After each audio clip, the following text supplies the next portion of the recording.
This episode is brought to you by Airbus, U.S. Space and Defense. Marine Corps Expeditionary Advanced Base operations require logistical support when and where Marines need it. The Airbus UH-72 Unmanned Logistics Connector provides proven performance and reliability alongside next-generation autonomous capability.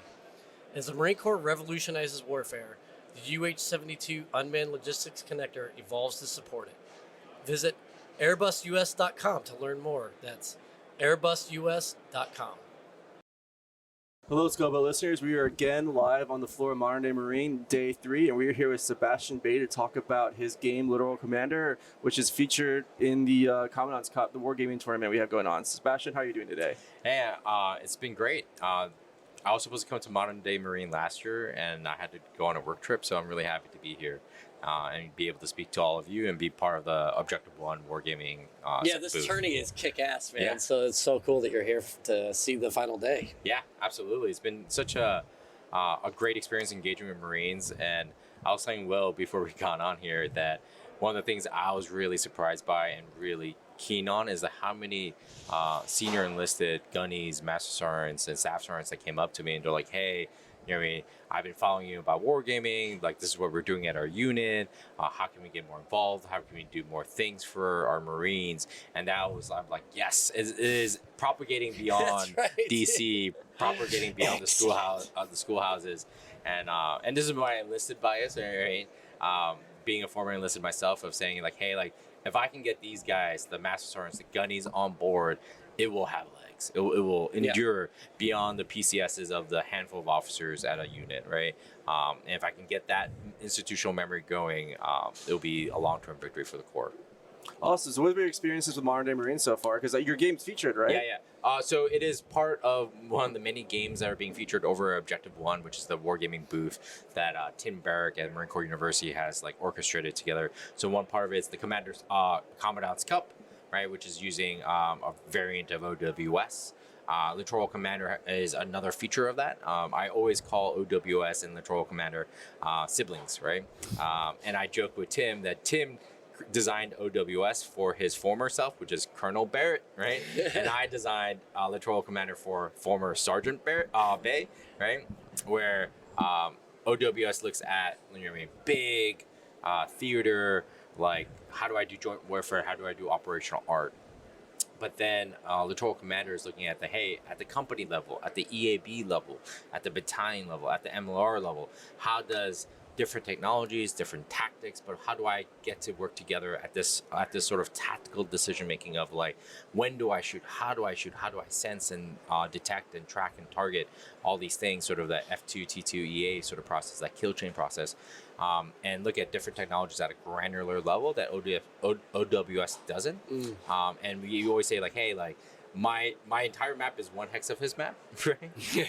But at the same time, they work great together because the idea is that there's no one game that will fit all your needs throughout your career as a Marine, right? Whether you're a staff sergeant in an infantry platoon or if you're a section chief, right? As you move through your life, even as an officer, if you're a company commander, as a captain, maybe Littoral Commander is the right game for you, right? Mm-hmm. But then if you become, let's say, you're an 0505 planner and you go to a MEF staff, maybe OWS is the game for you, right? As you look wider and bigger, joint, right? Yeah. And so forth. But then maybe you go back to, let's say, Dahlgren as an officer, looking at how to incorporate technologies, and then again, maybe something like Littoral is something better for you.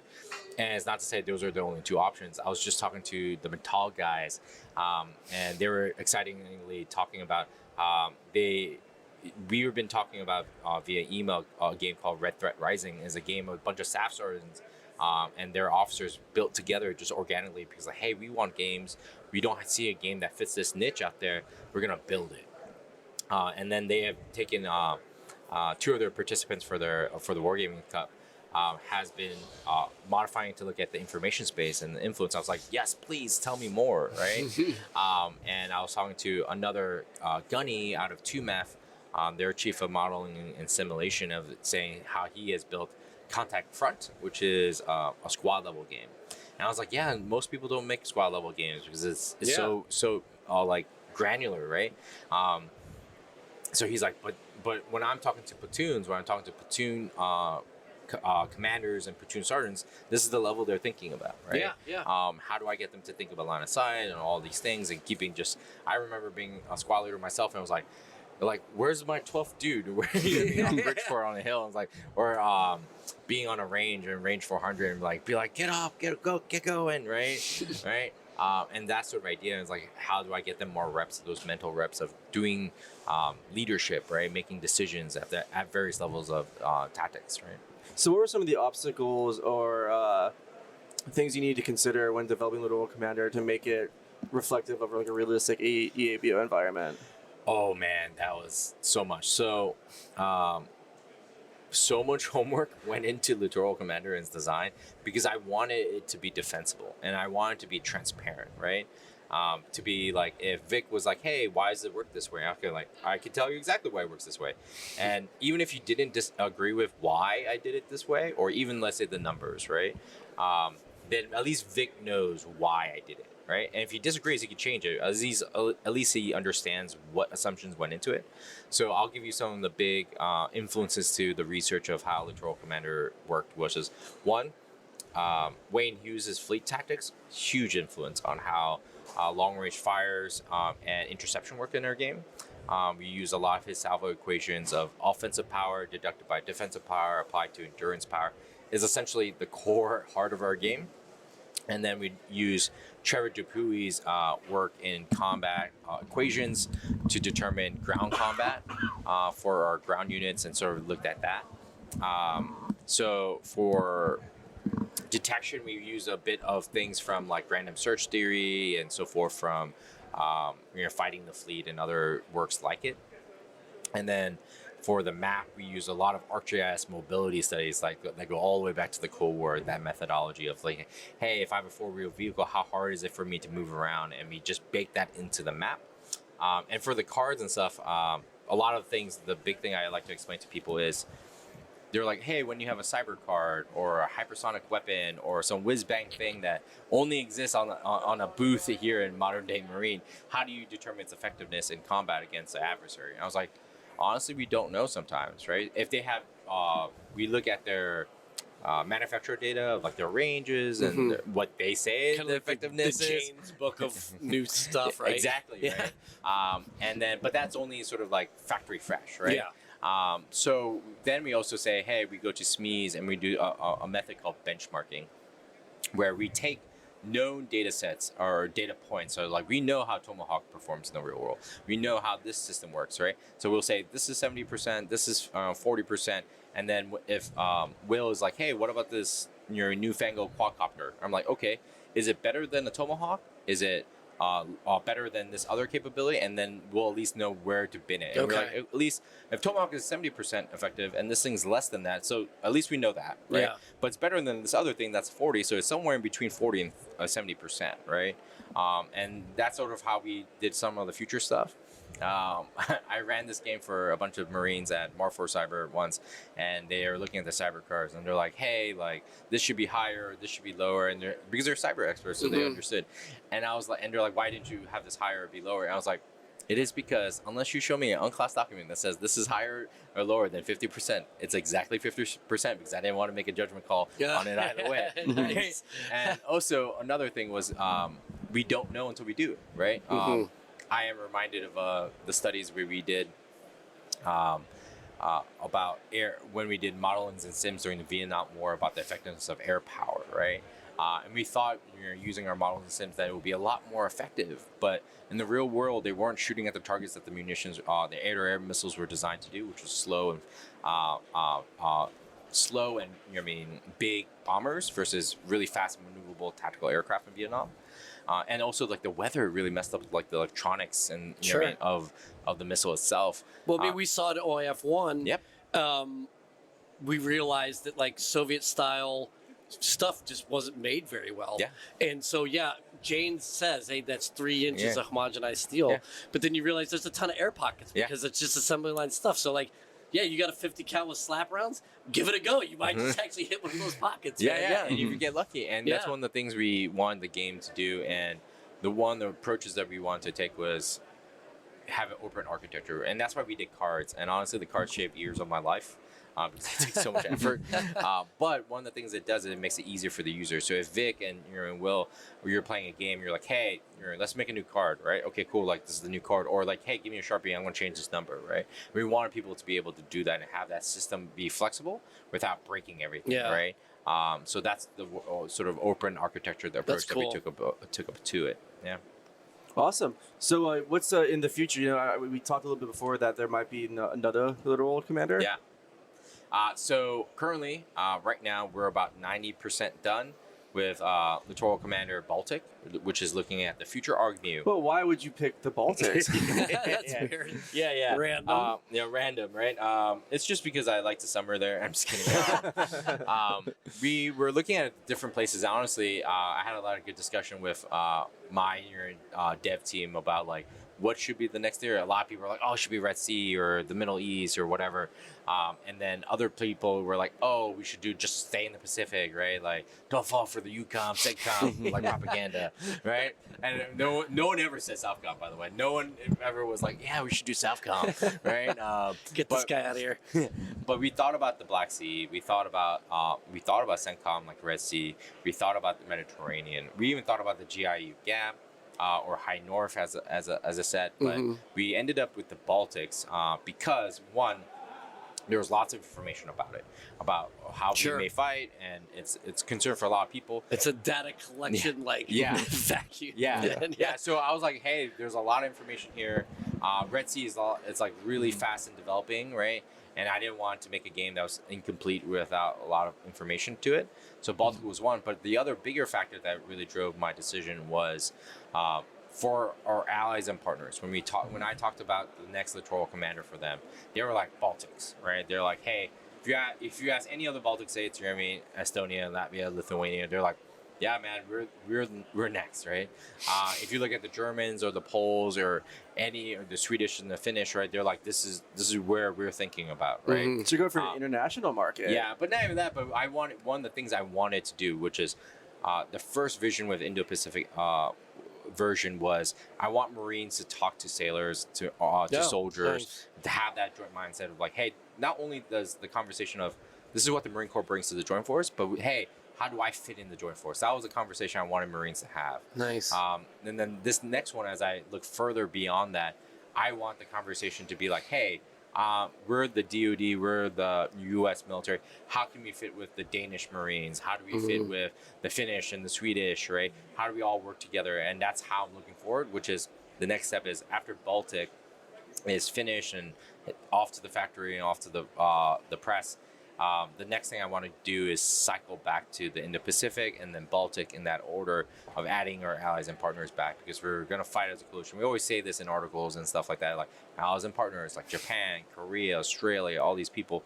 And I want us to be like, okay, let's put them on the map, right? What does it mean to have a Japanese unit and a Marine Corps unit next to each other, sharing information and fighting together and like thinking through those concepts together as young officers or young enlisted? And that's what I want. And that's what I wanted to do with the Baltic as well, is to have German officers and let's say a Swedish enlisted leader and be like, hey, like how do we work together, right? And that's sort of my like dream shot, moonshot of like of being able to do it. And we've been trying to collaborate with our colleagues abroad, try to get as good as we can in terms of data from them about like what they see the future of their service going. Because not gonna lie, like I told Will this before, like when I was doing the first initial research for the Littoral Commander in the Pacific, and while I was thinking about what cards to have, I just read Gazette articles and like front to back, and I would be like, hey, like this. I remember. There was one about small boats and one about air defense and like Gator. I was like, oh, cards, right? Because what I wanted to, which was interesting at the time, was like in 19 and 20 and 21 was there was a lot of good debate, right, about what the MLR should look like. And I was like, and that's why I don't have like a wire diagram of the MLR in my game, because I was like, at the time we were making it, we're like, so we made a best guess, and we got some things right. There was we gave them a bigger IAD foot presence than the Marine Corps is thinking of doing. But we got the Iron Dome as a bridging capability right. We got certain things about the HIMARS and Nemesis, right? We didn't anticipate such a big infantry footprint, honestly. So that was interesting. But nonetheless, like we want to like have small boats and UAS. So if you're like, hey, my MLR of the future will have small boats, so I'm gonna use these cards and make these guys infantry guys into small boat companies. You can't do that in the game, right? And we wanted you to do that with the ARC Mu as well. Be like, hey, do you want tanks back on it? Yeah. Or is that one platoon of tanks on the ARC Mu really worth it? Or would you rather have engineers that provide you protection or mobility or whatever? Tube artillery or whatever. Tube artillery, Yeah. whatever you need, right? And I wanted it to be a sandbox for Marines to tackle problems, hard problems together with their allies and partners, with their peers, with their joint partners, and their counterparts. So that was my dream. But honestly, the thing that makes me the happiest is when I see really young junior Marines. I ran into a PFC here today at Modern Day Marine, and he was like, "Hey, like I ran into your game. Like my unit uses it for like our unit PME. We play it on Fridays and stuff." And I was like, "That's awesome! Like you're a PFC, man. Like I wish I was exposed to that kind of stuff, right?" Yeah. And he's like, "Yeah, like one of our senior enlisted came from CME and we ran it." I was like, "That's amazing. That's the vision right there." I was like, "Thank you." Right? I got something in my eye. Yeah, I Give was me a like, minute. "Oh, like a little PFC guy." And I'm like, "Thank you." Right? So that's what I wanted. I wanted that, and the fact that it's even happening in small pockets, that was really meaningful to me, at least. Yeah, well, I will say, just a stupid anecdote, as I was coming down this morning down the escalator, the Marines are coming down. There's a group of them are like, talk about, hey, well, what is even here, this and that? And someone's like, yeah, and then they got a wargaming center, and they're like, oh, I definitely got to come check that out later. Like, Hell yeah. Awesome. Devil Dog. Yeah. Well, the Wargaming convention is about to come to an end. The winners will be announced soon. So, Sebastian, I'll ask one more quick question. Where are you playing these days? I'm playing quite a bit. Half playing a couple things. So one of the things I'm learning right now is a new game called Task Force, looking at World War II, and it has some interesting elements of like imperfect information, which I really love about how much information do you give to players. And then I've learned Archie's War, right, which is about Guadalcanal, about Warrington games. It's both a solo and two-player game, so that's something that's on my table right now. And what else is on my table? Red Strike from Voco Simulations. I literally got that yesterday in the mail. I was like, and it's like you can beat a small bear with it. I was like, oh, that's gonna be like multiple weeks of reading this rule book and punting this out. But it's exciting because a lot of times I'm always eager to learn from other gamers and what other people are doing. But also, trying to see like what other games people are looking to play. Like one that I have like a dozen ideas I emailed myself. Like before I even came up here, I was emailing myself a couple of thoughts I wanted to follow up on.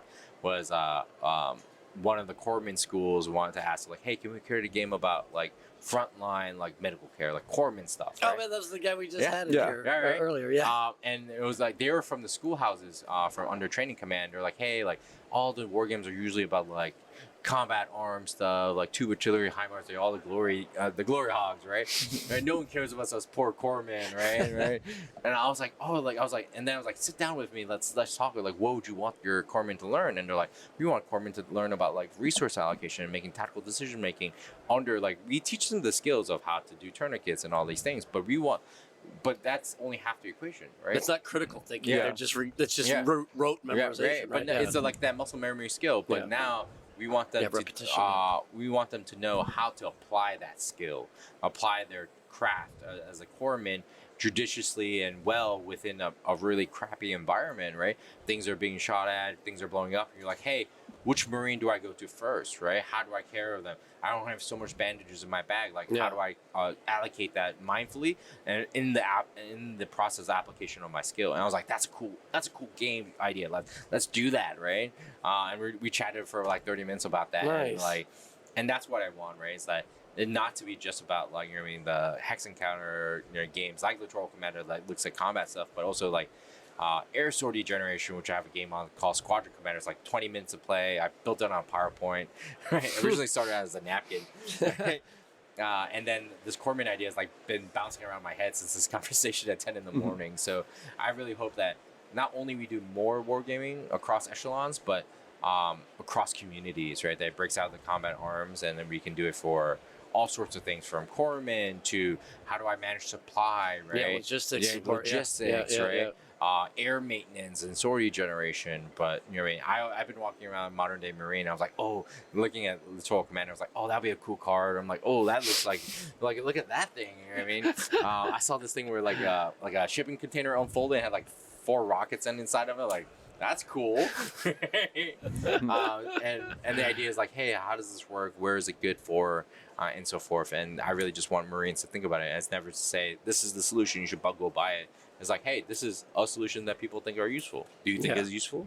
Right. So yeah, it's been great. Oh, awesome. Well, Sebastian, thanks for coming on again. We'll hopefully see you soon. And let us know when the next installment of Literal Commander comes out. We'd love to discuss about how you've upgraded and changed things. But to all our listeners, go get your reps and sets in and keep wargaming. We would like to thank Airbus U.S. Space and Defense for sponsoring this episode. Marine Corps Expeditionary Advanced Base operations require logistical support when and where Marines need it. The Airbus UH-72 Unmanned Logistics Connector provides proven performance and reliability alongside next-generation autonomous capability. As the Marine Corps revolutionizes warfare, the UH-72 Unmanned Logistics Connector evolves to support it. Visit AirbusUS.com to learn more. That's AirbusUS.com. Scuttlebutt is a production of the Marine Corps Association.